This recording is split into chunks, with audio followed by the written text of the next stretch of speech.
माता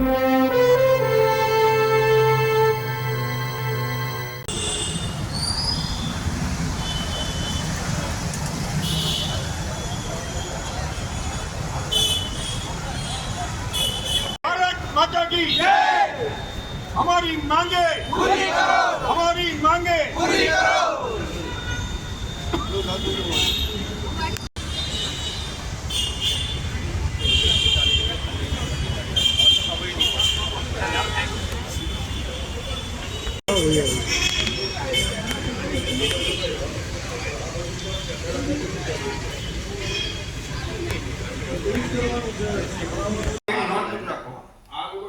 કામને એકતા છે ને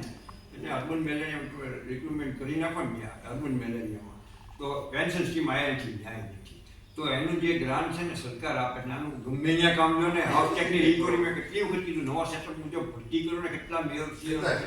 50-60 જેવા છે 80 જગ્યા ખાલી એની કેટલા તો આને બહુ જૂનો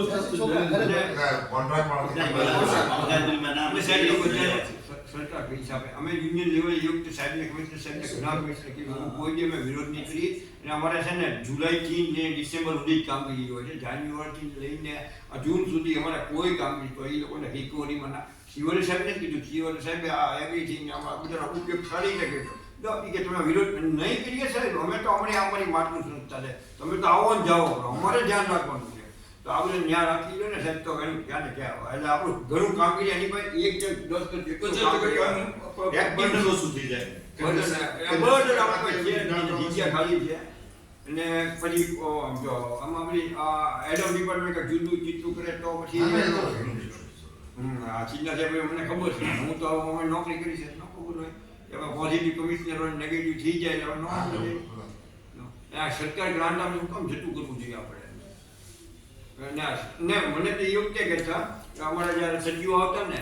એ તાલે મને અંગત સંબંધ થઈ જાય અવારનવાર આવતા હોય ત્યારે એ કે તમે ગાંડાથી મૂર્ખા કહો તમને બધું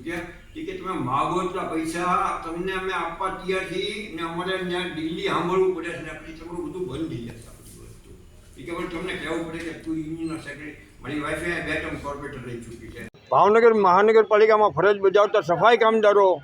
જેઓ પોતાની ફરજ દરમિયાનના અનેકવિધ પ્રશ્નો બાકી હોય પેન્ડિંગ હોય તેનો ઉકેલ ના આવતા જો તમે ફાઇનલ બાઇન્ડિંગ રૂપે આપણા મહાનગરપાલિકાના કમિશનર શ્રી ઉપાધ્યાય સાહેબ સમક્ષ મિટિંગ કરી અને તે બાબતને રજૂઆત કરી અને એના પ્રશ્નો બાબતે વાકેફ કરતા અગાઉ પણ વાકેફ કરવામાં આવેલ જ્યારે વારસદારનો નિયમ હતા ત્યારે વારસદારના પેન્ડિંગ પ્રશ્નો અને વારસદાર લેવા માટેના રજૂઆત થતાં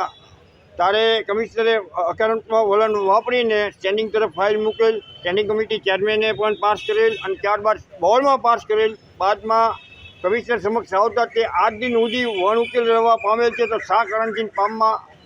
કરવામાં નથી આવતું તો આ બાબતે સફાઈ કામદારો નારાજગી વ્યાપી છે ને આ બાબતે સાનુકૂળ પ્રત્યુત્તર અને જવાબ અમને નહીં મળે અને આનો ઉકેલ નહીં આવે તો તબક્કાવાર અમે ધરણા કરીશું અને 22 તારીખ બાદ ભાવનગર શહેરની તમામ સફાઈ બંધ કરવામાં આવશે જેની આ બાબતે ગંભીર નોંધ લેવા પણ જણાવ્યું છે પણ સકારાત્મક વલણ દાખવતા કમિશનરશ્રીએ તો અમે થોડીક આનંદની લાગણી પણ અનુભવીએ છીએ પણ અમારા અનુભવો એવા છે કે જ્યાં સુધી મોઢામાં અમને કોળીઓ ન મળે ત્યાં સુધી અમે સંતોષ રાખીશું નહીં।